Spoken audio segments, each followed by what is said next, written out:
What's the S&P take on Thailand?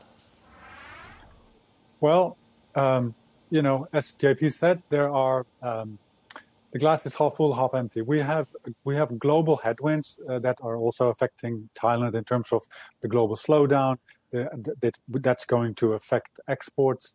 We have, though, at the same time, a domestic economy that's opening up, and that is helping Thailand, being a bit more resistant to that global slowdown. On top of that, we have the opening up of foreign tourism, which is extremely important. So we think that overall, on the activity front, Thailand will start to show decent numbers in the second half of the year. We expect overall a rebound of growth this year compared to what it was last year, maybe 3.2% or so GDP growth, which is, not bad compared to what they've seen in recent years.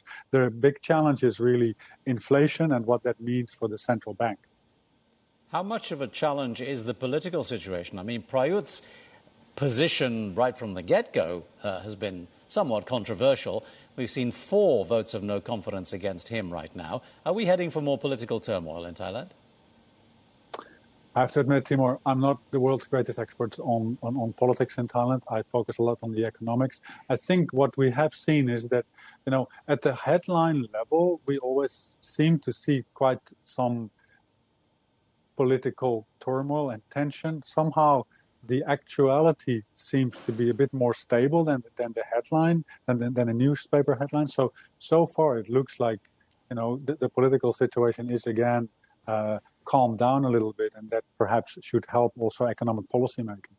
So it's not feeding into ratings in any significantly negative way?